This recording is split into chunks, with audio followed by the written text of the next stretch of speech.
திருப்பூர் மாதப்பூரில் எண்மண் எண்மக்கள் நடைபயண நிறைவு விழா பொதுக்கூட்டத்தில் பிரதமர் மோடி பங்கேற்க உள்ள நிலையில் தாராபுரத்தில் போக்குவரத்து மாற்றம் செய்யப்பட்டுள்ளது.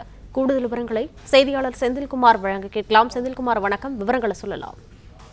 திருப்பூர் மாவட்டம் பல்லடம் அருகே உள்ள மாதப்பூரில் எண்மண் எண்மக்கள் பாத யாத்திரையின் நிறைவு விழா பொதுக்கூட்டத்தில் பாரத பிரதமர் நரேந்திர மோடி பங்கேற்க உள்ளார். இந்த சூழ்நிலையில் நரேந்திர மோடி பங்கேற்க உள்ள இந்த சூழ்நிலையில் அந்த பொதுக்கூட்டத்தை முன்னிட்டு திருப்பூர் மாவட்டத்துக்கு உட்பட்ட பல்லடம், காங்கயம் போன்ற இடங்களுக்கு செல்லும் போக்குவரத்தில் இன்று ஒரு நாள் மட்டும் மாற்றம் செய்யப்பட்டுள்ளது. அதன்படி தாராபுரத்திலிருந்து தாராபுரம் வழியாக காங்கயம், கோயம்புத்தூர், திருப்பூர் செல்லும் கனரக வாகனங்கள் வழித்தட மாற்றம் செய்யப்பட்டுள்ளன. மேலும் தாராபுரத்திலிருந்து தாராபுரம் வழியாக காங்கயம் செல்லும் அனைத்து கனரக வாகனங்களும் மூலனூர் வழியாக வெள்ளகோவில் சென்றடைந்து அங்கிருந்து காங்கயம் செல்லும்படி வழிமாற்றிவிடப்பட்டுள்ளது.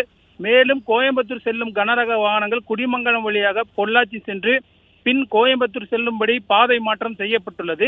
இந்த போக்குவரத்து மாற்றத்தினால் கனரக வாகன ஓட்டிகள் குறித்த நேரத்திற்கு பொருட்களை கொண்டு செல்ல முடியாத சூழ்நிலையில் உள்ளதாக தெரிவித்துள்ளனர்.